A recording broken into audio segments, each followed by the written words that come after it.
నమస్తే శ్రీ సత్య న్యూస్కు స్వాగతం. నేను మీ శరత్. జిల్లాలో పీసీ అండ్ పిఎన్డిటి యాక్ట్ను పటిష్టంగా అమలు చేయడంతో పాటు చట్టాన్ని అతిక్రమించే వారిపై చర్యలు తీసుకోవాలని జిల్లా కలెక్టర్ దినేష్ కుమార్ అధికారులను ఆదేశించారు.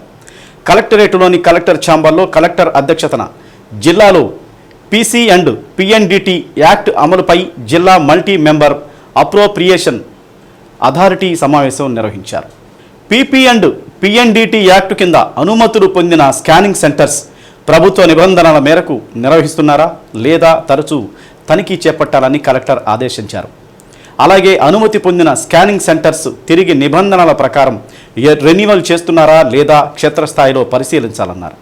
స్కానింగ్ సెంటర్స్ అనుమతుల్లో భాగంగా సమావేశంలో 8 కొత్త దరఖాస్తులను 8 రెన్యువల్ దరఖాస్తులను ఆమోదించగా ఒక దరఖాస్తును తిరస్కరించారు. సమావేశానికి additional SP Sridhar Rao, DMHO doctor Suresh Kumar, doctor Nagarjuna, సార్స్ ఎన్డీఓ సభ్యులు సరోజిని తదితరులు పాల్గొన్నారు.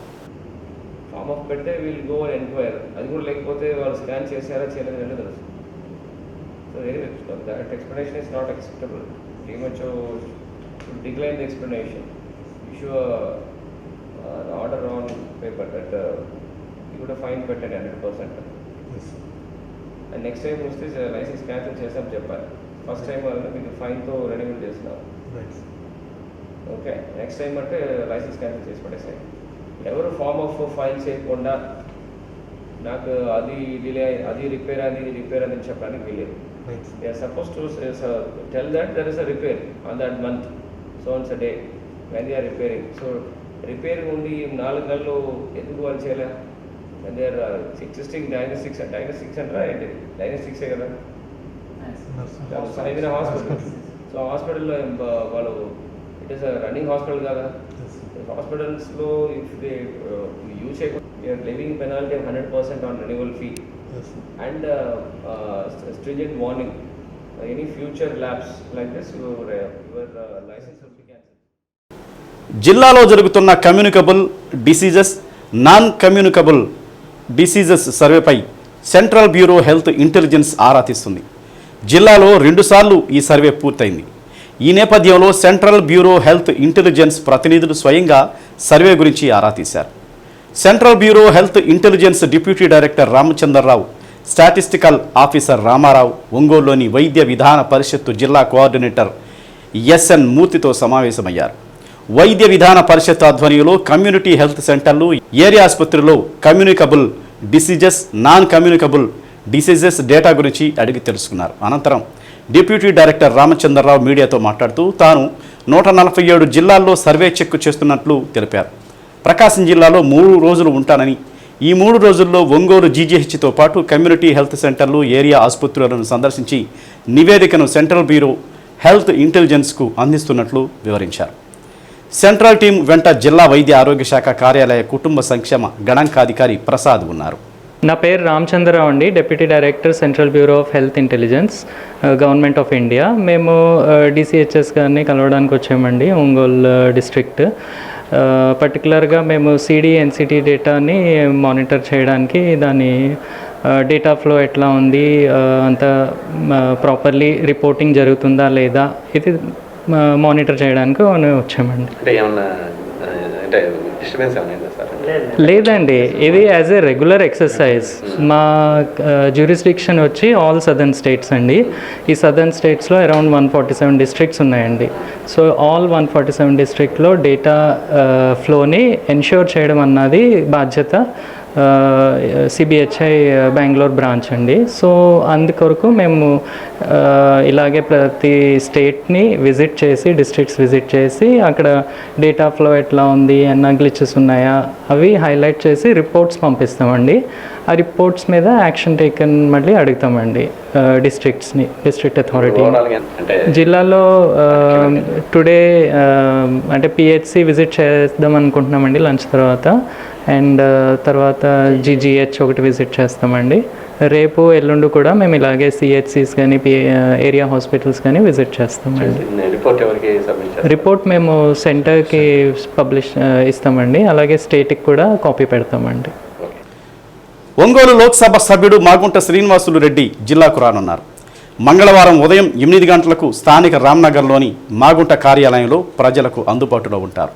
అనంతరం పలు కార్యక్రమాల్లో పాల్గొంటారు. బుధవారం కృష్ణా జిల్లా గన్నవరం సమీపంలోని కేసరపల్లి ఐటీ పార్కు వద్ద జరిగే ముఖ్యమంత్రి చంద్రబాబు నాయుడు ప్రమాణ స్వీకారోత్సవ వేడుకల్లో పాల్గొంటారు. గిద్దలూరులో విషాదం చోటు చేసుకుంది. ఓ శుభకార్యానికి ఆటోలో సప్లయర్స్ సామాన్లు తరలించి తిరిగి తీసుకువస్తున్న క్రమంలో పక్కనే ఉన్న విద్యుత్తు నీటి మోటార్ వైర్లు ఆటోకు తాకి విద్యుత్ సరఫరా కావడంతో ఆటోలో ఉన్న అన్నదమ్ములు 18 సంవత్సరాల శీలం లోహిత్, 16 సంవత్సరాల శీలం సాయి అక్కడికక్కడికే మృతి చెందారు. మొదట కుటుంబ సభ్యులు అన్నదమ్ములను ఓ ప్రైవేటు ఆసుపత్రికి తరలించారు. కానీ అప్పటికే ఇద్దరు మృతి చెందినట్లు నిర్ధారించారు. ఈ ఘటనపై పోలీసులు దర్యాప్తు చేస్తున్నారు.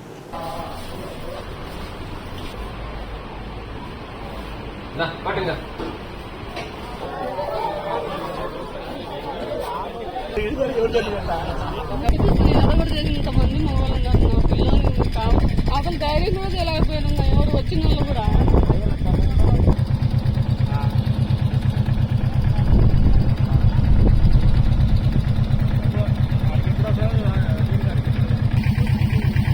వాడు అడిగి చెప్తాను. నేను మన కరెంట్ పైకి లాక్కోమని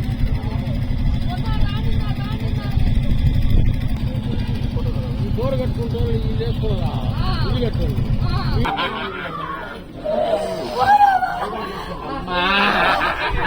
ఓ బంగారు ఇంకా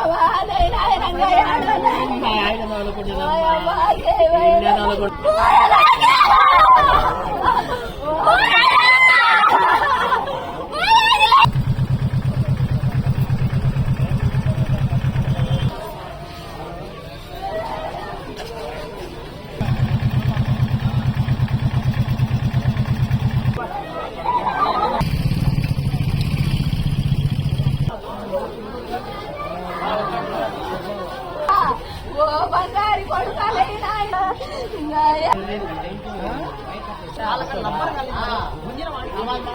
లాక్కున్నారు. విద్య కట్టుకోవడం ఆ తీగలు అడ్డాలు ఉన్నాయి కదా, పైపులు తగిలింది. మామూలు తీగరా, మామూలు కోచింగ్ పోయింది.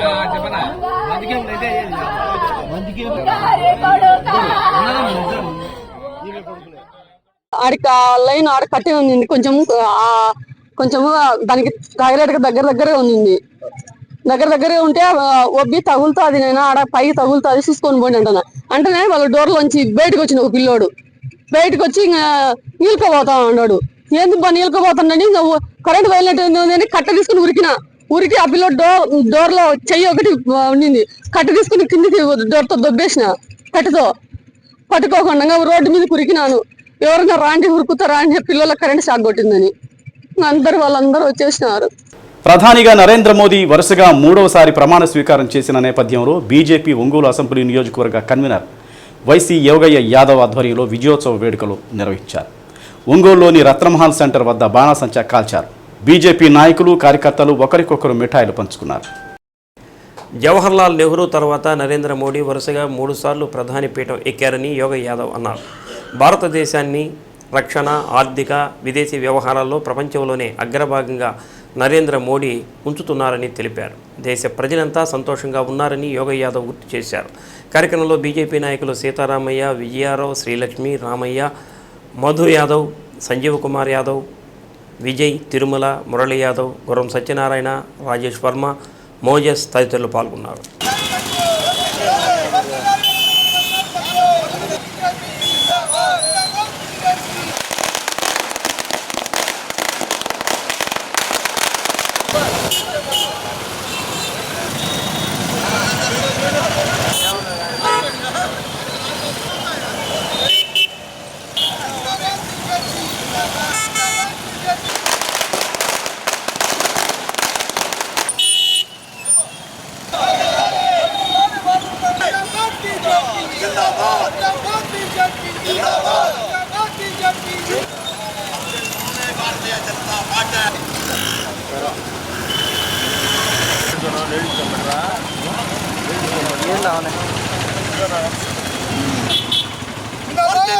भारतीय जनता पार्टी भारतीय जनता पार्टी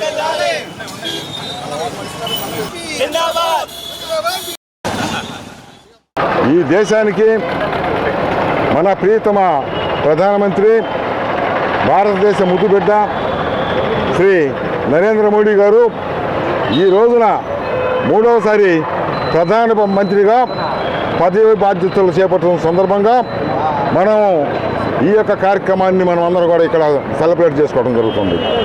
ఈ దేశంలో గతంలో జవహర్లాల్ నెహ్రూ గారు వరుసగా 3 సార్లు ఈ దేశానికి ప్రధానమంత్రిగా ప్రమాణ స్వీకరించిన తర్వాత ఇప్పుడు ప్రప్రథమంగా నరేంద్ర మోడీ గారు ఈ దేశానికి 3వసారి ప్రధానమంత్రిగా కావడం అనేది చాలా గొప్ప విషయం అని చెప్పి ఈ సందర్భంగా తెలియజేస్తున్నాం. ఎందువల్లంటే కాంగ్రెస్ వాళ్ళు గతంలో గొప్పగా చెప్పుకున్నాడు, గతంలో జవహర్లాల్ నెహ్రూ 3 సార్లు చేశాడని. ఇప్పుడు భారతీయ జనతా పార్టీ ఆధ్వర్యంలో నరేంద్ర మోడీ గారు 3వసారి ప్రధానమంత్రి చేయడం పదవి బాధ్యత చేపట్టడం జరుగుతుంది. దీని అంతటికీ ఒక కారణం ఏంటంటే మరి ఈరోజు దేశ ప్రజలందరూ కూడా ఆలోచిస్తున్నారు. ఒక ఛాయ్ అమ్ముకునేటువంటి కుటుంబం నుంచి వచ్చిన వ్యక్తి ఈ రోజున మరి ఈ 140 కోట్ల మంది ప్రజలకు నేనున్నాను భరోసా ఇచ్చేసి ఈ దేశానికి ప్రధానమంత్రి అయ్యాడంటే భారతీయ జనతా పార్టీలో మరి వ్యక్తులకు ప్రాధాన్యం ఇవ్వకుండా మరి ఎవరైతే సంస్థాగతంగా పనిచేస్తారో వాళ్ళందరూ కూడా ఒక వ్యక్తి కాకుండా కుటుంబం, భారతీయ జనతా పార్టీ ఒక కుటుంబం లాంటి పార్టీ కనుక అందరూ కూడా ఎవరైతే పనిచేస్తారో అలాంటి వ్యక్తుల్లో నరేంద్ర మోడీ గారు ముందున్నారు. అదేవిధంగా ఈ దేశంలో ఈ దేశాన్ని ప్రపంచ దేశాల్లో ముందు వరుసలు తీసుకుపోయి ఈ ప్రపంచ దేశాల్లో భారతదేశానికి ఒక గుర్తింపు తెచ్చి ఈ ప్రపంచ దేశాల్లో ఒక భారతదేశానికి గుర్తింపు తేవటమే కాకుండా రక్షణ రంగంలో ఏ ఇతర దేశాలైనా మన పక్కన ఉన్నటువంటి పాకిస్తాన్ కావచ్చు, చైనా కావచ్చు, తోక దాడించే విధంగా లేకుండా ఈ రోజున రక్షణ వ్యవస్థను పూర్తిగా పటిష్టం చేసినటువంటి వ్యక్తి ఈ రోజున మన ప్రధానమంత్రి. అలాగే ఎన్డీఏ కూటమి ఆంధ్రప్రదేశ్లోనూ విజయం సాధించిన సందర్భంగా ఈరోజు బీజేపీ పార్టీ ఒంగోలులో సంబరాలు జరుపుకుంటున్నటువంటి పరిస్థితి నెలకొన్నది. గత 10 ఏళ్లుగా మోడీ గారి నాయకత్వంలో దేశంలో జరిగినటువంటి అనేక అభివృద్ధి కార్యక్రమాలు అలాగే అనేక సమస్యల పరిష్కారానికి నిదర్శనంగానే ఈ 3వసారి గెలుపు ఈరోజు భారతీయ జనతా పార్టీకి సంభవించిందని చెప్పవచ్చు. ఈ యొక్క భవిష్యత్తు కాలంలో కూడా ఈ భారతదేశం పరిస్థితి ప్రపంచంలోనే అత్యధికంగా పెరుగుదల జరుగుతూ ఉంది. అలాగే విదేశ వ్యవహారాలు కావచ్చు, రక్షణ శాఖ కావచ్చు, కాశ్మీర్ సమస్య కావచ్చు, అనేక రకాలుగా సమస్యలను పరిష్కరించే దిశగా భారతదేశాన్ని అభివృద్ధి చేసే దిశగా ముందుకు సాగిస్తున్నటువంటి నరేంద్ర మోడీ గారి నాయకత్వాన్ని బలపరిచిన ప్రజలందరికీ అభినందనలు. జిల్లాకు నూతనంగా ఎల్డీఎంగా నియమితులైన రమేష్ దవా కలెక్టర్ దినేష్ కుమార్ను ఆయన ఛాంబర్లో మర్యాదపూర్వకంగా కలిసి పుష్పగుచ్చం అందజేశారు. ఇరువురు కొద్దిసేపు జిల్లాలోని రుణ ప్రణాళిక ప్రభుత్వ పథకాల కింద రుణాలు అందుతున్న తీరును సమీక్షించారు. ప్రజలకు బ్యాంకు రుణాలు పొందడంలో ఏమైనా ఇబ్బందులు వస్తే వాటిని సత్వరం పరిష్కరించేలా చర్యలు తీసుకోవడం జరుగుతుందని ఎల్డీఎం రమేష్ తెలిపారు. ప్రభుత్వ రుణాలు పథకాల నిర్వహణలో తమ వంతు పాత్ర పోషించి ప్రభుత్వ పథకాలు లబ్ధిదారులకు సత్వరం అందేలా ప్రయత్నిస్తామన్నారు. వినియోగదారులకు బ్యాంకు సేవలు అందుబాటులో ఉండేలా చూస్తామన్నారు.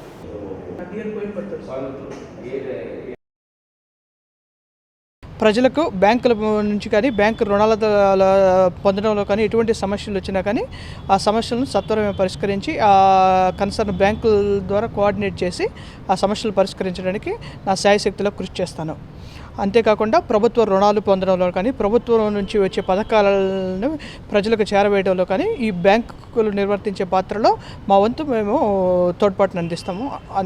అన్ని రకాల వినియోగదారులకి ప్రభుత్వ రుణాలు కానీ లేదంటే ఈ బ్యాంకు నుండి ఎటువంటి రుణ సదుపాయాలలో ఎటువంటి సమస్యలు వచ్చినా ఆ సమస్యలు మా దృష్టికి తీసుకొస్తే వాటిని సత్వరమే పరిష్కరించి ప్రజలకి లబ్ధి చేకూర్చేందుకు ప్రయత్నిస్తాం.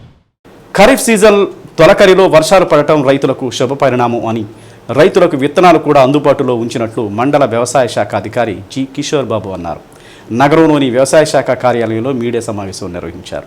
ఖరీఫ్ సీజన్లో ఒంగోలు మండల పరిధిలోని చెరువు కొమ్ముపాలెం, కొప్పోలు పరిసర ప్రాంతాల్లో వ్యవసాయం జరుగుతుందని దానికి సంబంధించి రైతులకు పిల్లి పిసర, జనుము, జిలుగును ప్రభుత్వం మండల రైతుల కోసం సరఫరా చేయడం జరుగుతుందని కిషోర్ బాబు తెలిపారు. రబీలో పంటలు వేసుకునేటప్పుడు పచ్చి రొట్ట ఎరువులు బాగా ఉపయోగపడతాయని రైతులు ఈ అవకాశాన్ని సద్వినియోగం చేసుకోవాలని అన్నారు.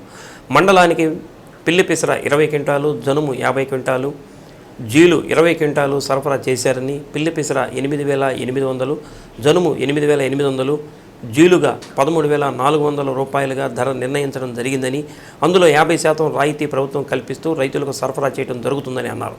రైతులు సకాలంలో విత్తనాలను తీసుకొని పచ్చి రొట్ట ఎరువులు ఉపయోగించుకోవాలని సూచించారు.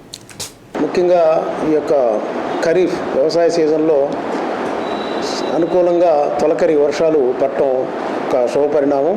దీనికి సంబంధించి ఒంగోలు మండలం మొత్తం మీద దాదాపు రబీలో పొగాకు, శనగ, అలాగే వరి కానీ, మిరప ఇవన్నీ క్రాప్స్ రబీలో ఎక్కువ ఉంటాయి.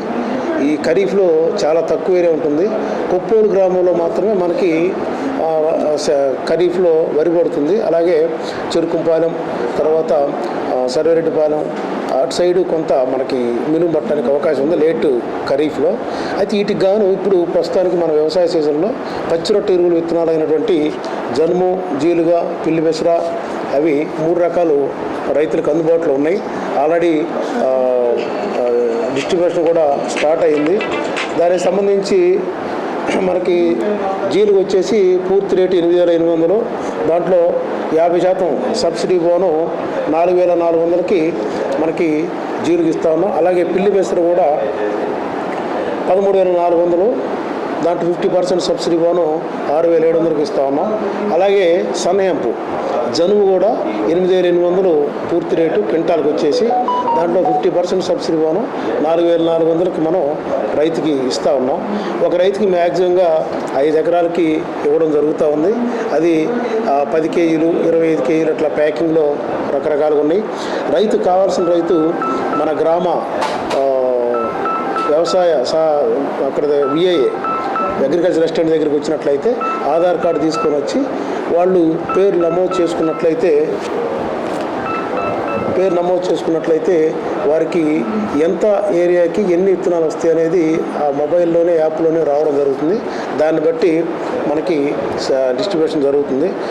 అదేవిధంగా మనకి పిల్లి పెసర 20 క్వింటాలు, జనుము 50 క్వింటాలు, జీలుగు 25 క్వింటాలు అలాట్ చేయడం జరిగింది.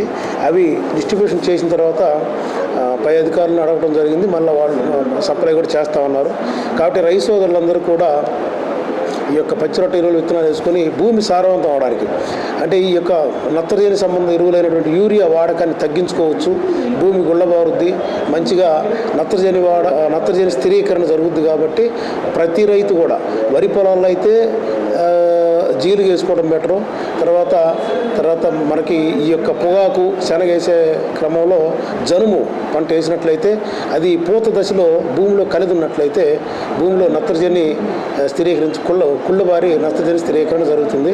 కాబట్టి రైతు సోదరులందరూ కూడా ఈ అవకాశాన్ని సద్వినియోగం చేసుకోవాల్సిందిగా తెలియజేసుకుంటున్నాను. శ్రీ సిద్ధేశ్వరి పీఠపాలిత శ్రీగిరి వెంకటేశ్వర స్వామి దేవస్థానం బ్రహ్మోత్సవాలు ఈ నెల 15వ తేదీ నుండి 18వ తేదీ వరకు ప్రయాణిక దీక్షతో నిర్వహిస్తున్నట్లు కార్యనిర్వహణ ధర్మకర్తలి సివి రామకృష్ణారావు తెలిపారు. బ్రహ్మోత్సవాలకు సంబంధించిన కరపత్రాన్ని దేవస్థానం చైర్మన్ ఆలూరి ఝాన్సీరాణి ఆవిష్కరించారు.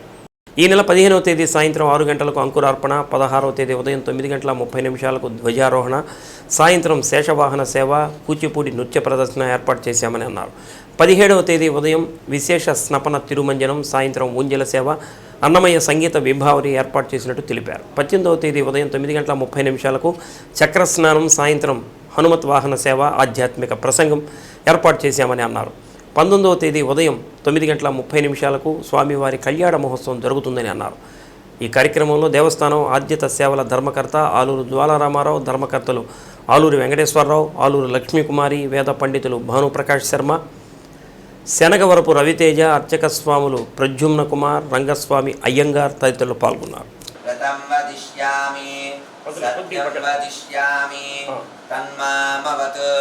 తద్వక్తారమవత్ అవతు మాం అవతు వక్తారం. ఓం శాంతి శాంతి శాంతి. నిరుపమగుణ సింధోర్. శ్రీగిరి శ్రీ వెంకటేశ్వర స్వామివారి బ్రహ్మోత్సవాలు ఈ నెల 15వ తారీఖు నుండి 15, 16, 17, 18 తారీఖులో జరుగుతాయి. 19వ తారీఖున శ్రీవారి కళ్యాణ మహోత్సవం ఉంటుంది. సిద్ధేశ్వరి పీఠపాలిత శ్రీగిరి శ్రీ వెంకటేశ్వర దేవస్థానం 1997లో ప్రారంభమై ఇప్పటివరకు కూడా 28వ బ్రహ్మోత్సవం ఇది జరుగుతున్నది. 27 అయిపోయాయి, 28 జరుగుతోంది. ఈ బ్రహ్మోత్సవాలు మేము ప్రతిసారి కూడాను త్రయాగ్నికంగా చేస్తాం, అంటే 3 రోజుల కార్యక్రమంగా దీన్ని నిర్వహిస్తాము. 17, 18 తారీఖుల్లో శ్రీవారి యొక్క స్నపన తిరుమంజనం ఉంటుంది. 18వ తారీఖు శ్రీవారి యొక్క చక్ర స్నానం కూడా ఉంటుంది. 19వ తారీఖు కళ్యాణం తర్వాత శ్రీగిరిలో శ్రీవారి యొక్క నగరోత్సవం ఉంటుంది. ఈ కార్యక్రమాలన్నిటి కూడాను శ్రీగిరి స్వామివారి యొక్క పీఠమైనటువంటి మూలపీఠమైనటువంటి శ్రీవారి శ్రీ సిద్ధేశ్వరి పీఠ ఫలితం ఆలయంగా దీన్ని మేము ప్రస్తావిస్తాము. ఎందుకంటే ప్రారంభం నుంచి కూడాను సిద్ధేశ్వరి పీఠానికి దీని యాజమాన్యాన్ని ఒప్పజెప్పిన కారణంగా అప్పటి నుండి ధర్మకర్తలుగా మేము ఉన్నప్పటికీ శ్రీ సిద్ధేశ్వరి పీఠ పాలిత దేవస్థానం కాబట్టి శ్రీ సిద్ధేశ్వరానంద భారతీ స్వామివారి యొక్క మార్గదర్శనంలో ఈ కార్యక్రమాలను నిర్వహిస్తూ ఉంటాము. ఈ కార్యక్రమాలను కూడా వేదోక్తంగా వేద పండితులు చెప్పిన ప్రకారం ఆగమ శాస్త్రానుసారం ఇవన్నీ కూడాను తిరుపతి నుంచి చేసినటువంటి అర్చక స్వాములు అలాగే మా అర్చక స్వాములు అంతా కలిసి వీటిని నిర్వహిస్తారు. కాబట్టి భక్తులందరూ ఈ అవకాశం వినియోగించుకొని శ్రీవారి కృపకు పాత్రలు కావాల్సిందిగా మనం చేస్తున్నాం. జిల్లాలో వర్షాలు కురుస్తున్నందున ప్రజలు ఆరోగ్యం విషయంలో అప్రమత్తంగా ఉండాలని ఆంధ్రప్రదేశ్ వైద్య విధాన పరిషత్ జిల్లా కోఆర్డినేటర్ ఎస్ఎన్ మూర్తి కోరారు. వైరల్ ఫీవర్, మలేరియా, డెంగీ వంటి జ్వరాలు వచ్చే ప్రమాదం ఉన్నందున ప్రజలు సొంత వైద్యం జోలికి వెళ్లకుండా ఆర్ఎంపీలను సంప్రదించకుండా ప్రభుత్వ వైద్యశాలకు వెళ్లి వైద్యుని ద్వారా చికిత్స పొందాలని సూచించారు. వైద్య విధాన పరిషత్ ఆధ్వర్యంలో జిల్లాలోని 100 పడకలకు సంబంధించి 2 ఏరియా ఆసుపత్రులు, 50 పడకలకు సంబంధించిన 5 కమ్యూనిటీ సెంటర్లు, 30 పడకలకు సంబంధించి 3 కమ్యూనిటీ హెల్త్ సెంటర్లు ఉన్నాయన్నారు. అక్కడ అనుభవజ్ఞులైన వైద్యులతో పాటు ఆధునిక పరికరాలు అందుబాటులో ఉన్నట్లు తెలిపారు. 102 డిగ్రీలకు మించి జ్వరంతో బాధపడుతుంటే వెంటనే కమ్యూనిటీ హెల్త్ సెంటర్లలో వైద్యులను సంప్రదించి వైద్య పరీక్షలు చేయించుకోవాలని జిల్లా కోఆర్డినేటర్ మూర్తి కోరారు. ప్రకాశం జిల్లా district coordinator of hospital services. ఈ ప్రకాశం జిల్లాలో మనకు 100 పడకల 2 ఏరియా హాస్పిటళ్ళు, 50 పడకల 5 సిహెచ్సిలు, 30 పడకల 3 సిహెచ్సిలు, 50 పడకలతోటి ఒక ఎంసీహెచ్ హాస్పిటల్ ఉంది. డిస్ట్రిక్ట్ హాస్పిటల్ అది మెడికల్ కాలేజీగా కన్వర్ట్ అయింది. ఈ హాస్పిటల్లో కూడా డాక్టర్స్లో కొన్ని వేకెన్సీస్ ఉన్నాయి. తర్వాత నర్సింగ్ కానీ పారామెడికల్ కానీ మిగతా సిబ్బంది అంతా పూర్తి స్థాయిలో ఉన్నారు. కొత్త ఎక్విప్మెంట్ కూడా రావడం, ఆల్మోస్ట్ అన్ని హాస్పిటల్స్కు కొత్త ఎక్విప్మెంట్ కూడా రావడం జరిగింది. ల్యాబ్ ఇన్వెస్టిగేషన్స్ పూర్తి స్థాయిలో చేస్తున్నాము. ఎక్స్రేస్ కూడా కొత్త మెషిన్స్ వచ్చినాయి, ఇన్స్టాలేషన్ కూడా చేయడం జరిగింది. సో లేని చోట ఆ ఎక్స్రేస్ కూడా త్వరలో ప్రారంభిస్తాము. వర్షాకాలం స్టార్ట్ అవుతుంది కాబట్టి సీజనల్ వ్యాధులు ఎక్కువగా వచ్చే అవకాశం ఉంటుంది. వాటిలో ముఖ్యంగా వైరల్ ఫీవర్ ఒకటి, తర్వాత మలేరియా, డెంగీ, చికెన్ గున్యా, ఈ 3. సో దేనికి మనం భయపడాల్సిన పని అయితే లేదు కానీ బట్ జాగ్రత్తగా ఉండాల్సిందే. సింపుల్ వైరల్ ఫీవర్ కూడా ఒక్కొక్కసారి ఇబ్బందికరంగా మారచ్చు. అలాగే మలేరియా కానీ, డెంగీ కానీ, చికెన్ గున్యా కానీ ఒక్కొక్కసారి సమస్యాత్మకంగా మారి ప్రాణాలకు కూడా ముప్పు వచ్చే అవకాశం ఉంటుంది. కాబట్టి దీనికి ఏంటంటే ప్రివెన్షన్ అంటే ముందు జాగ్రత్త అనేది చాలా ముఖ్యము. ఆ ముందు జాగ్రత్తలో భాగంగా మనం చేయగలిగింది ఏంటంటే పరిశుభ్రత. ఈ పరిశుభ్రతలో వ్యక్తిగత పరిశుభ్రత, పరిసరాల పరిశుభ్రత అనేది 2 చాలా ముఖ్యం. వ్యక్తిగత పరిశుభ్రత అంటే మంచి నీరు, ఆహారము తీసుకోవడము, తర్వాత ఈ వర్షాలకు వచ్చినప్పుడు చలి గాలికి అట్లాంటి వాటికి ఎక్స్పోజ్ కాకుండా ఉండడము, ఇవి చాలా ముఖ్యము. అలాగే తినే ముందు తిన్న తర్వాత చేతులు బాగా శుభ్రంగా కడుక్కోవడము, వేడి ఆహార పదార్థాలు వీలైనంతలో వేడి ఆహార పదార్థాలు తీసుకోవడము, ఇది మనకు వ్యక్తిగత పరిశుభ్రత కిందకి వస్తుంది. సో ఎప్పుడైతే కుటుంబంలోని వ్యక్తులంతా వాళ్ళ వ్యక్తిగత పరిశుభ్రత పాటిస్తారో అప్పుడే కుటుంబ పరిశుభ్రత కూడా వస్తుంది. నెక్స్ట్ మోస్ట్ ఇంపార్టెంట్ ఇస్ పరిసరాల పరిశుభ్రత. సో మనం వ్యక్తిగత పరిశుభ్రతతో స్టార్ట్ చేస్తే ఖచ్చితంగా పరిసరాల పరిశుభ్రత కూడా ఇంప్రూవ్ అవుతుంది. కొన్ని మురుగునీటిలో వృద్ధి చెందుతాయి, కొన్ని మంచినీటిలో వృద్ధి చెందుతాయి. సో ఈ ఎనాఫిలస్ అనే దోమ ఒకటి, ఎడిస్ ఈజిప్టికా అనే దోమ ఒకటి. సో ఈ మలేరియా అనేది ఎనాఫిలస్ వల్ల వస్తుంది, అది మురుగునీటిలో ఉంటుంది. ఈ యొక్క డెంగీ ఫీవర్ అనేది ఎడిస్ దోమ వస్తుంది, అది మంచినీటిలో కూడా పెరుగుతుంది. కాబట్టి ఆ నీటి నిల్వలు లేకుండా చేసుకోవడము, తర్వాత తరచుగా నీటిని మార్చడము, ఇవి ముఖ్యంగా పాటించాలి. అలాగే దోమ కాటు గురి కాకుండా సాధారణంగా దోమలు మన ఇళ్ళలోకి సాయంత్రం పూట అర్లీ మార్నింగ్ అవర్స్లో ఎక్కువ వస్తుంటాయి. సో ఆ టైంలో మనం వీలైనంత మటుకు డోర్స్ అన్నీ మూసేసి మన పిల్లలు కూడా బయట ఆడుకునేటట్టుగా ఉంటే కొంచెం వాళ్ళపైన జాగ్రత్త పెట్టి ఫుల్ షర్ట్స్ అట్లా ఫుల్ పైజామాస్ అట్లా వేసి అవసరమైతే మస్కిటో రిపల్లెంట్స్ కూడా వాడుకోవచ్చు. తర్వాత నెక్స్ట్ స్టేజ్ ఏంటంటే ఒకవేళ మస్కిటో బయటకు గురి అయ్యి జ్వరం వస్తే ఏదైనా నెగ్లెక్ట్ చేయకుండా మా అన్ని సిఎస్సీలు కూడా ఇందాక నేను చెప్పినటువంటి అన్ని సిఎస్సీలో కూడా మలేరియా వ్యాధి నిర్ధారణ కానీ తర్వాత డెంగీ వ్యాధి నిర్ధారణ కానీ పరీక్షలు చేయబడతాయి. తక్షణమే మీరు వైద్యుని సంప్రదించి ఏంటి అనేది జ్వరం ఏంటి అని నిర్ధారణ చేసుకొని ఈ ఉదాహరణకి మలేరియా వ్యాధికి అయితే ఖచ్చితమైన చికిత్స ఉంది, కానీ డెంగీ వ్యాధి కంటే కేవలం సపోర్టివ్ నివారణ ప్లస్ సపోర్టివ్ థెరపీ కాబట్టి మనం బాగా జాగ్రత్తలు పాటిస్తే ఈ యొక్క వ్యాధులు మనం నిర్మూలించవచ్చు. ప్రతి సిఎస్సిలో కూడా ఈ యొక్క 3 వ్యాధులకు కూడా వైద్యం అందుబాటులో ఉంది. జ్వరం వచ్చినప్పుడు నెగ్లెక్ట్ చేయకుండా ఇమీడియట్గా ఎస్పెషలీ హై గ్రేడ్ ఫీవర్ అంటే 102 ఫీవర్ అట్లా దాటితే ఇమీడియట్గా మీరు డాక్టర్ని సంప్రదించండి, తగుమైన చికిత్స తీసుకోండి, సొంత వైద్యం చేసుకోవద్దండి. ఆర్ఎంపీల దగ్గర కూడా పోయి ఎట్లంటే అట్లా యాంటీబయాటిక్స్ తర్వాత ఈ యొక్క జ్వరానికి ఉపయోగపడే మందులు కూడా వాడద్దండి. ఎందుకంటే ఈ అనాల్జెసిక్స్ అంటాము, నొప్పులు ఒకసారి తీవ్రంగా ఉంటే అనాల్జెసిక్స్ ఎక్కువ వాడితే అది లివర్ మీద కిడ్నీ మీద కూడా ప్రభావం చూపే అవకాశం ఉంటుంది. కాబట్టి వైద్య పరిజ్ఞానం ఉన్నటువంటి క్వాలిఫైడ్ డాక్టర్స్ అందరూ మన హాస్పిటల్లో ఉన్నారు కాబట్టి వాళ్ళతో సంప్రదించి మందులు వాడాల్సిందిగా నేను విజ్ఞప్తి చేస్తా ఉన్నాను. Thank you very much. CVN rising rocks ఆధ్వర్యంలో ఒంగోలు సివిఎన్ రీడింగ్ రూమ్ ఆవరణలో సుస్వరాల సుమధుర రాగమాలిక సంగీత విభావరి సీజన్ 3 కార్యక్రమం నిర్వహించారు. టి చందు ఆధ్వర్యంలో జరిగిన ఈ సంగీత విభావరిలో ప్రసాద్, అశోక్, సుబ్బారావు, మధు, వెంకటేశ్వరరావు, మున్నంగి రాజకుమారి, సుహాసిని, విజయ, మహాలక్ష్మి, టి చాందిని, బుచ్చిబాబు, కొండారెడ్డి, భాష్యం రమణరావు, హరి, మీరావళి, కొండలరావు తదితరులు పాడిన పాటలు అలరించాయి. కార్యక్రమానికి ప్రత్యేక ఆహ్వానితులుగా బీజేపీ అధికార ప్రతినిధి బొద్దులూరి ఆంజనేయులు, యామిని బాల, పోతవరం మాజీ ఎంపీపీ డివి పున్నారావు తదితరులు పాల్గొన్నారు.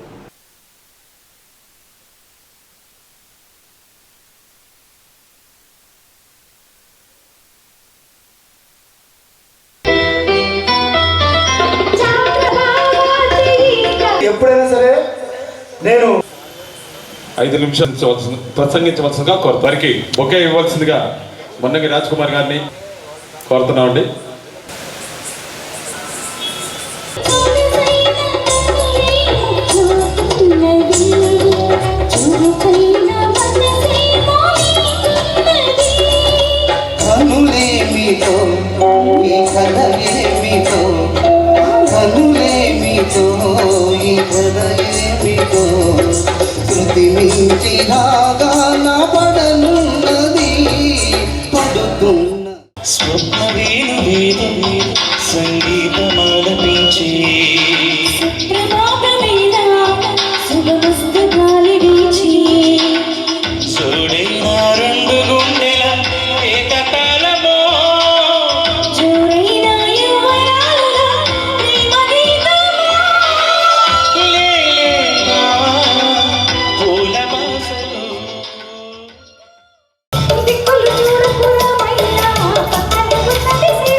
అంటే ఒక్కొక్క రకమైనటువంటి గాయకుడికి వారి యొక్క గానాన్ని ఆస్వాదిస్తూ మనం మానసికంగా ఉన్నటువంటి కష్టాన్ని, అదేవిధంగా మానసిక ఒత్తిడిని, మర్చిపోయే విధంగా చేసేదే సంగీతం.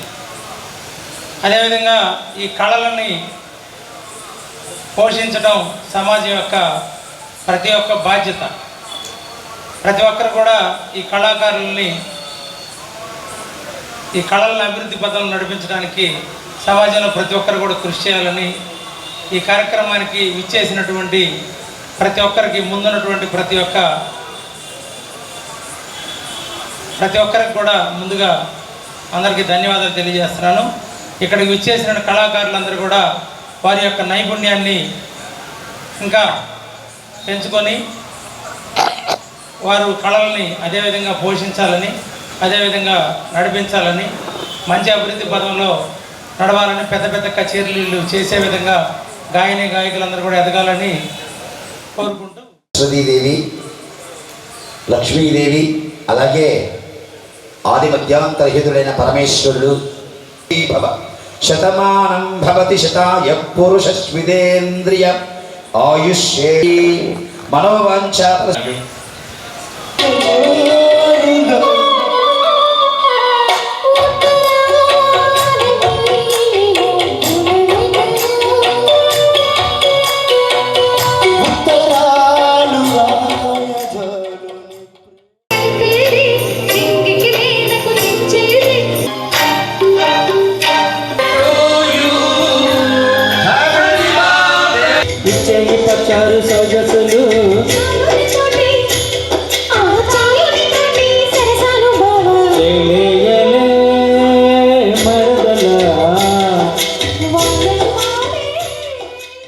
Welcome back.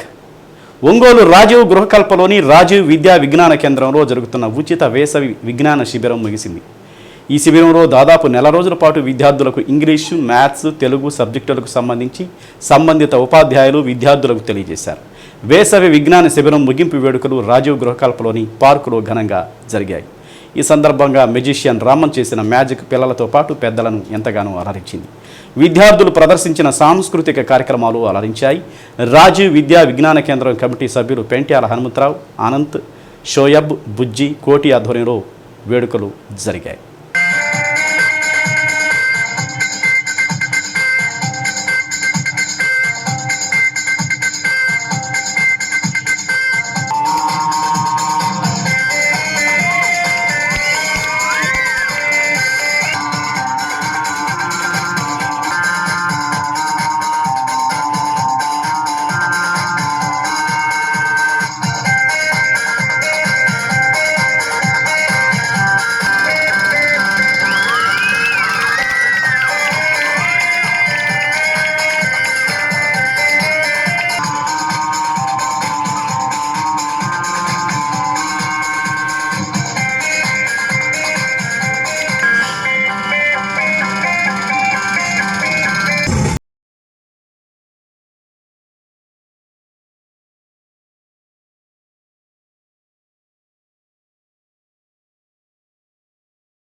तेरे छट्टे मेरी अदाओं से ज़्यादा तो 10-12 लड़के तो मार ही देती होगी तो दिन में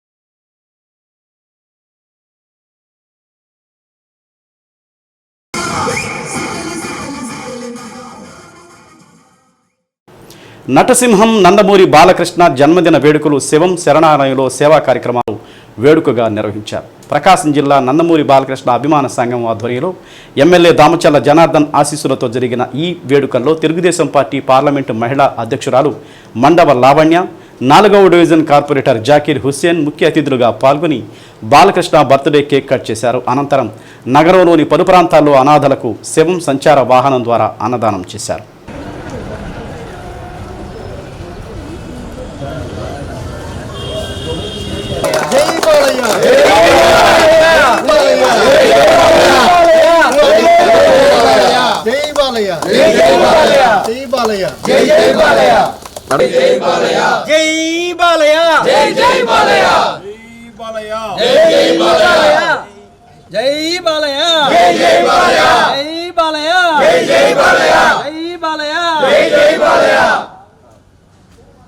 ఎన్టీఆర్ వారసుడిగా బాలయ్య ఎన్నో రకాల వైవిధ్యమైన పాత్రలు పోషించి ప్రేక్షకులను ఆకట్టుకున్నారని లావణ్య అన్నారు. బాలకృష్ణ సినీ రంగంలో అగ్రహీరోగా 4 దశాబ్దాలుగా వెలుగొందుతున్నారని తెలిపారు. సేవారంగంలో Basavatarakam charitable trust, cancer hospital చైర్మన్గా ఎంతోమంది పేదలకు సేవలందించారని అన్నారు. 3 సార్లు శాసనసభ్యుడిగా విజయం సాధించి హ్యాట్రిక్ సాధించారన్నారు. రియల్ హీరో జన్మదిన వేడుకలు ఇలా సేవా కార్యక్రమాలతో జరపడం ఆదర్శవంతంగా ఉందని పేర్కొన్నారు.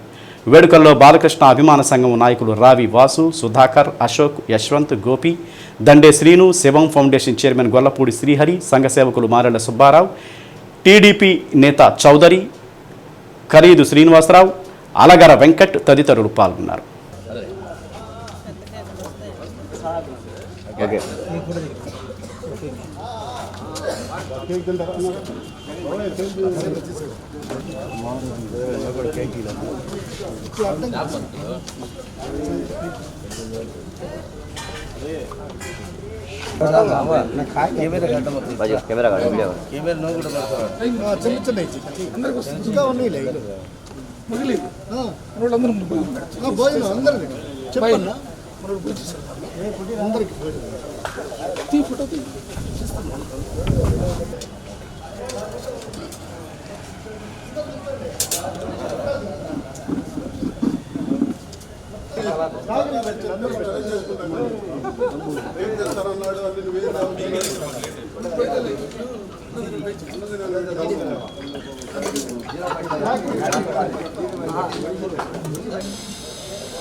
బయట కూర్చున్నా కూర్చోవా?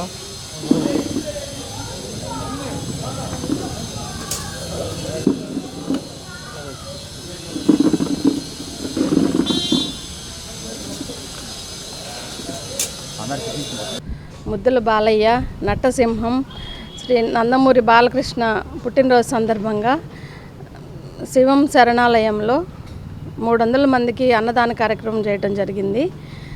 దామచర్ల జనార్దన్ గారి ఆధ్వర్యంలో రావి శ్రీనివాస్ గారితో అధ్యక్షతన 300 మందికి ఇక్కడ అన్నదాన కార్యక్రమం జరిగింది. వృద్ధులకి పండ్లు అవి పంపిణీ చేయడం జరిగింది. పుట్టినరోజు సందర్భంగా మా లెజెండరీ హీరోకి హ్యాపీ బర్త్డే బాలయ్య. ఈరోజు మా ముద్దుల బాలయ్య, మా బంగారు బాలయ్య అయినటువంటి నందమూరి బాలకృష్ణ గారి జన్మదిన వేడుకలు 64వ జన్మదిన వేడుకల సందర్భంగా శివం ఫౌండేషన్ వారి సహకారంతో ప్రకాశం జిల్లా నందమూరి అభిమానుల తరపున మా అధ్యక్షుడు రావి శ్రీనివాసరావు గారి అధ్యక్షతన, అలాగే మా ఎమ్మెల్యే రికార్డ్ ఎమ్మెల్యే జనార్దన్ గారి ఆదేశాలతో శివం ఫౌండేషన్లో ఈరోజు అనాథలకి మరియు ముసలి వృద్ధులకి భోజనం ఏర్పాటు చేస్తుంది. ఈ సందర్భంగా హ్యాట్రిక్ హీరో హ్యాట్రిక్ ఎమ్మెల్యే అయినటువంటి మా బాలయ్య బాబుకి మరొక్కసారి జన్మదిన శుభాకాంక్షలు తెలుపుకుంటున్నాను. ఇట్లు నందమూరి బాలకృష్ణ అభిమాన సంఘం, ప్రకాశం జిల్లా. ప్రజలందరినీ ఏకతాటిపై తెచ్చి బ్రిటిష్ ప్రజాకంటక విధానాలపై సమరశంఖం పూరించిన వారు, తన వెన్నంటి వచ్చిన వారికి అండగా నిలిచిన వారు, దేశ స్వాతంత్ర చరిత్రలో ప్రత్యేక అధ్యాయంగా నిలిచి సహాయ నిరాకరణ ఉద్యమానికి స్ఫూర్తినిచ్చిన వారు, చీరాల పేరాల ఉద్యమంతో ఈ ప్రాంతానికి ఖ్యాతి తెచ్చిన వ్యక్తి దుగ్గిరాల గోపాలకృష్ణయ్య. ఆయన వర్ధంతి సందర్భంగా ఉద్యమ పోరాట పటిమ జీవిత విశేషాలు తెలుపుతూ శ్రీ సత్య ప్రత్యేక కథనం. కృష్ణా జిల్లా పెనుగంచిప్రోలు గ్రామంలో 1889 జూన్ 2న దుగ్గిరాల గోపాలకృష్ణయ్య జన్మించారు. ఆయన పుట్టిన 3వ రోజునే తల్లి సీతమ్మ, 3వ ఏట తండ్రి కోదండరామస్వామి మరణించారు. అప్పటి నుంచి పినతండ్రి నాయనమ్మల సంరక్షణలో పెరిగారు. కూచిపూడిలోనూ గుంటూరులోనూ ప్రాథమిక విద్య జరిగింది. హైస్కూలులో చదివే సమయంలోనే జాతీయ నాట్య మండలి స్థాపించి సంగీత నాటక కార్యక్రమాలు నిర్వహించారు. అయితే చదువుపై అంత శ్రద్ధ చూపకపోవడం చేత మెట్రికులేషన్లో తప్పారు. తరువాత బాపట్లలో చదివి ఉత్తీర్ణుడయ్యారు. నడింపల్లి వెంకటలక్ష్మి నరసింహారావు అనే ఒక మిత్రుని సహాయంతో 1911లో స్కాట్లాండ్లోని ఎడింబరో విశ్వవిద్యాలయంలో ఎంఏ చదివారు. తరువాత ఆనందకుమార స్వామితో కలిసి కొంతకాలం పనిచేశారు. ఆ సమయంలో నందికేశ్వరుడు రచించిన అభినయ దర్పణం అనే గ్రంథాన్ని ది మిర్రర్ ఆఫ్ గెస్చర్ అన్న పేరుతో సంస్కృతం నుంచి ఆంగ్లంలోకి అనువదించారు. ఇది 1917లో కేంబ్రిడ్జ్ హార్వర్డ్ యూనివర్సిటీ ప్రెస్ వారిచే ప్రచురించబడింది. తిరిగి వచ్చాక రాజమండ్రిలోనూ బందర్లోనూ కొంతకాలం ఉపాధ్యాయుడిగా పనిచేశారు. తన స్వతంత్ర భావాల కారణంగా పైవారితో పడక ఆ ఉద్యోగాలు వదిలిపెట్టారు. తరువాత గోపాలకృష్ణయ్య స్వాతంత్ర సంగ్రామంలో దూకారు. 1919లో బ్రిటిష్ ప్రభుత్వం చీరాల పేరాల మున్సిపాలిటీలను విలీనం చేసినప్పుడు అందుకు వ్యతిరేకంగా జరిగిన సహాయ నిరాకరణోద్యమాన్ని గోపాలకృష్ణయ్య నాయకుడు. ఇది స్వాతంత్ర పోరాటంలో ఒక ముఖ్యమైన ఘట్టం. ఆంధ్రదేశం అంతా తిరిగి బ్రిటిష్ పాలనకు వ్యతిరేకంగా ప్రచారం చేశారు. నిషేధాన్ని ఉల్లంఘించి బరంపురంలో ఉపన్యాసం చేసినందుకు 1 సంవత్సరం పాటు జైలు శిక్ష అనుభవించారు. తెలుగునాట జానపద కళారూపాల పునరుద్ధరణకు, గ్రంథాలయాల వ్యాప్తికి గోపాలకృష్ణయ్య ఇతోధికంగా కృషి చేశారు. సాధన అనే పత్రికను నడిపారు. ఆయన ప్రచారం చేసిన జానపద కళారీతులు తోలుబొమ్మలాట, జమ్ముకుల కథ, బుర్రకథ, వీధి నాటకాలు, సాముగరడీలు, గొల్ల కలాపం, బుట్టబొమ్మలు, కీలుగుర్రాలు, వాలకాలు, గోసంగి, గురవయ్యలు, సరదా కథ, కిన్నెరసాని కథ, కొమ్ముబూర, జోడు మధ్యల, పల్లెసుద్దులు, తూర్పు భాగవతం, చుట్టుకాముడు, పిచ్చికుంట్ల వాళ్ల కథ, సాధనాసూరులు, పలనాటి వీర విద్యావంతులు. గోపాలకృష్ణయ్య రామార్చన నియమ తత్పరుడు. శ్రీరామదండు అనే ఆధ్యాత్మిక జాతీయ స్వచ్ఛంద సమూహాన్ని ఏర్పాటు చేశారు. 1921లో గుంటూరులో ఒక సభలో ఆంధ్రరత్న అన్న బిరుతో ఆయనని సత్కరించారు. దుగ్గిరాల గోపాలకృష్ణయ్య ఉద్యమాన్ని పతాక స్థాయికి తీసుకెళ్లారు. ప్రజల్లో జాతీయ భావాలు రగిలించేందుకు శ్రీమదాంధ్ర విద్యాపీఠ గోష్ఠిని ఏర్పాటు చేశారు. ఉద్యమం శాంతియుతంగా కొనసాగేందుకు చురుకైన యువకులతో రామదండు నెలకొల్పారు. విజయవాడలో నిర్వహించిన అఖిల భారత కాంగ్రెస్ మహాసభలకు తన రామదండుతో తరలివెళ్లి విజయవంతం కావడానికి సహకరించారు. అప్పుడే జాతీయ నాయకులతో మహాత్మా గాంధీ దృష్టిని ఆకర్షించారు. చీరాల పేరాల ఉద్యమంపై బ్రిటిష్ పార్లమెంటులోనూ చర్చ సాగింది. 1923 జూలైలో నాగపూర్లో ఏర్పాటు చేసిన కాంగ్రెస్ మహాసభలో గోపాలకృష్ణయ్య ప్రధాన కార్యదర్శిగా ఏకగ్రీవంగా ఎన్నికయ్యారు. దక్షిణ భారతదేశం నుంచి చిన్న వయసులో ఈ పదవికి ఎన్నికైన వ్యక్తి దుగ్గిరాలే. క్షయవ్యాధితో బాధపడుతూ 39 సంవత్సరాల వయసులో 1928 జూన్ 10న పరమపదించారు. ఉద్యమ నాయకుని చివరి కోరిక మేరకు తన భౌతిక కాయాన్ని చీరాల భారీ జనసందోహం మధ్య ఊరేగించారు. కడవరకు ఉద్యమం సాగించిన రామ్నగర్లో దహన సంస్కారాలు చేశారు. నేటికి చీరాల వాసుల్లో దుగ్గిరాల స్ఫూర్తి సజీవంగానే ఉంది. సూర్యశ్రీ దివ్యాంగుల చారిటబుల్ ట్రస్ట్ ఆధ్వర్యంలో భవ్యశ్రీకి వయోలిన్ను సూర్యశ్రీ ట్రస్ట్ వ్యవస్థాపకులు మండవ మురళీకృష్ణ, సవిత దంపతులు ట్రస్ట్ కార్యాలయంలో అందజేశారు. మెరిట్ ఉన్న పేద విద్యార్థులకు ట్రస్ట్ అండగా ఉంటుందని మురళీకృష్ణ తెలిపారు. ఒంగోలు బండ్లమెట్టకు చెందిన అంబటి శ్రీనివాసరావు, సంధ్యారాణి దంపతుల కుమార్తె భవ్యశ్రీ భరతనాట్యంలోనూ వయోలిన్లోనూ తిరుపతిలో ఎస్వి మ్యూజిక్ అండ్ డ్యాన్స్ అకాడమీలో శిక్షణ పొందుతుందని నగరాభివృద్ధి కమిటీ అధ్యక్షుడు మారేళ్ల సుబ్బారావు తెలిపారు.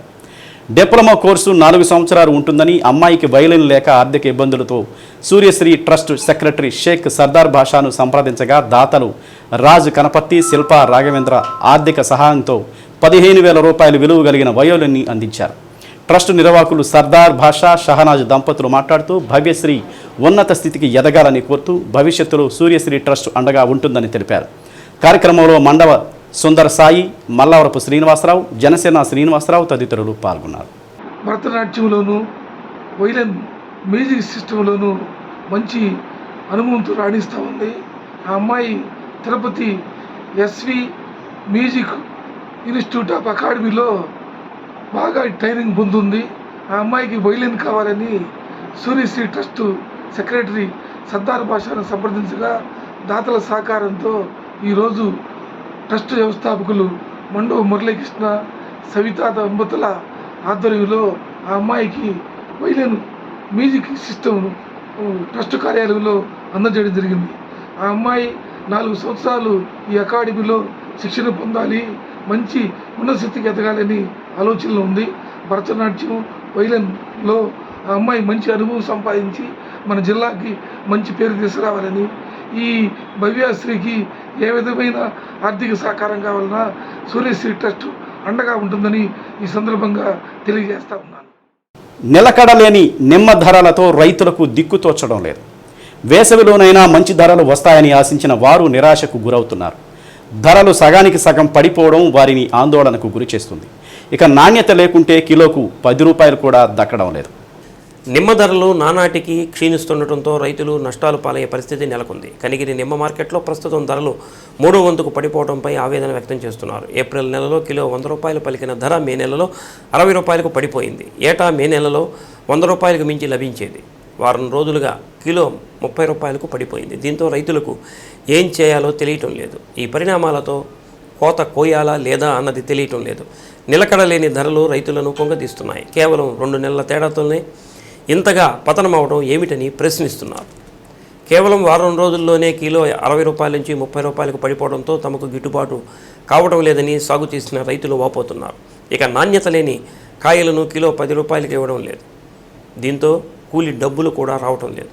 లక్షల రూపాయల్లో పెట్టుబడులు పెట్టి తోటలు తీసుకున్న కౌలు రైతులు తమ పరిస్థితి ఏమిటంటూ ఆవేదన చెందుతున్నారు. చదువు ఎప్పుడూ చేదుగా ఉంటుంది, కానీ అది ఇచ్చే ఫలాలు తీయగా ఉంటాయి. శ్రీ సత్య న్యూస్ ఇంతటితో సమాప్తం. తిరిగి మరో బులెటిన్లో కలుసుకుందాం. అంతవరకు కీప్ వాచింగ్ శ్రీ సత్య న్యూస్.